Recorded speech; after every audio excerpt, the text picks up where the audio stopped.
النهاردة هنغوص في عالم مدهش، عالم الخيل. مش بس حيوان، ده كائن بيجمع بين الجمال والقوة والذكاء. لو بتحبوا الحيوانات أو بس عايزين تعرفوا ليه الخيل يتقال عليه أرقى الحيوانات، الفيديو ده ليكم. هنتكلم عن كل حاجة من تاريخه لحد علومه وقصصه اللي هتخليكم تحبوه أكتر. يلا نبتدي. بس قبل كل حاجة لايك سبسكرايب شير عشان الكل يستفيد. خليكم معايا.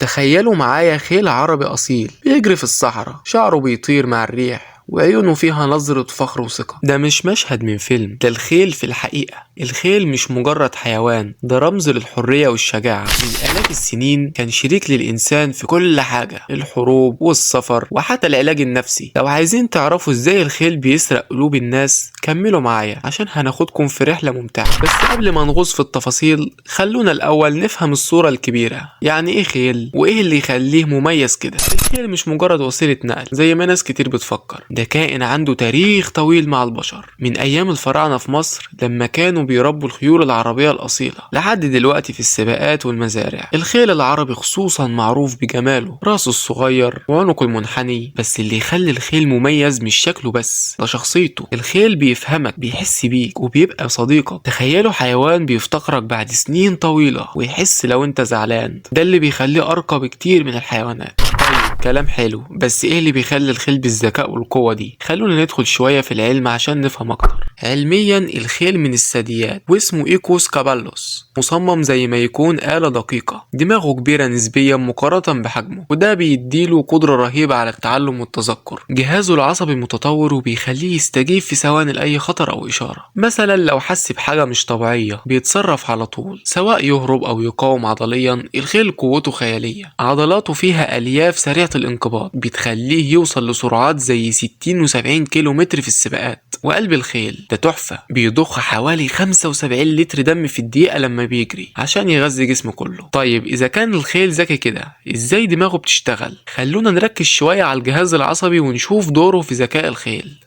دماغ الخيل عبارة عن شبكة عصبية عبقرية بتحتوي على مناطق متخصصة للحفظ وحتى فهم المشاعر. الخيل بيقدر يتعلم أوامر معقدة زي اللي بنشوفه في عروض الخيل، مثلا بيفتكر مسارات معينة أو حركات بعد تدريب بسيط. كمان الخيل عنده حساسية عالية للغة الجسد، لو انت متوتر هيحس بيك من طريقة وقفتك أو حركة إيدك وممكن يحاول يهديك. في دراسات بتقول إن الخيل بيقدر يميز تعبيرات الوشوش وبيفتكر الناس اللي اتعامل معاهم حتى بعد 10 سنين. ده مش ذكاء عادي، ده ذكاء عاطفي كمان. تمام، طب لو دماغه بالذكاء ده، ازاي جسمه يقدر ينفذ الحركات الرهيبة دي؟ خلونا نروح للجهاز العضلي ونشوف ازاي بيخلي الخيل سريع وقوي كده.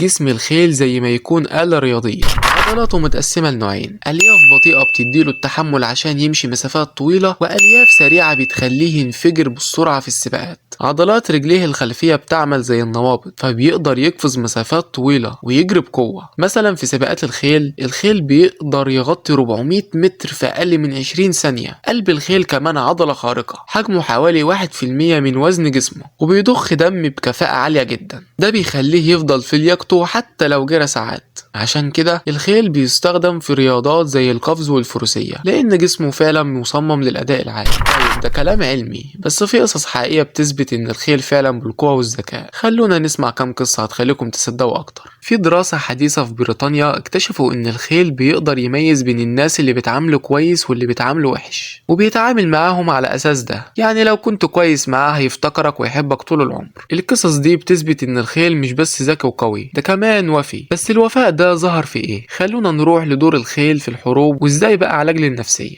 الخيل من اوفى المخلوقات على الارض. في الحروب القديمة كان الخيل هو السلاح الرئيسي، وبيفضل مخلص لصاحبه حتى لو هيموت. زي خيول المغول او الفرسان في العصور الوسطى، كانوا بيعتمدوا على الخيل في النصر. قوته مش بس في عضلاته، ده في ارادته. دلوقتي الخيل بيستخدم في حاجات ارقى بكتير، وهي العلاج النفسي. في مراكز كتير حول العالم بيستخدموا الخيل عشان يساعدوا الناس اللي عندهم اكتئاب او اضطرابات نفسية. طيب هتقولي ليه؟ هقولك لان الخيل بيحس بمشاعرك. لو انت خايف هيحاول يهديك، لو انت زعلان هيخليك تحس بالراحة. في دراسة امريكية لقوا ان الاطفال اللي عندهم توحد بيتحسنوا جدا لما يتفاعلوا مع الخيل، لأن الخيل بيخليهم يحسوا بالثقة والأمان. بعد كل القصص والمعلومات دي أكيد دلوقتي فهمتوا ليه الخيل مميز. خلونا نلخص الموضوع في كلمتين ونشوف الصورة الكاملة. الخيل مش مجرد حيوان، ده شريك للإنسان من آلاف السنين، كائن بيجمع بين الذكاء والقوة والوفاء بطريقة مدهشة. سواء كنت بتحب السباقات الفروسية أو بس بتحب الحيوانات، الخيل هيخطف قلبك. جربوا مرة تقربوا من خيل، حسوا بنبضه وهتشوفوا ازاي هيغير مزاجكم. لو عجبكم الفيديو اعملوا لايك واشتركوا في القناة وقولولي في الكومنتات انتوا حبيتوا الخيل ولا لسه. يلا مستنيكم في الفيديو الجاي. سلام.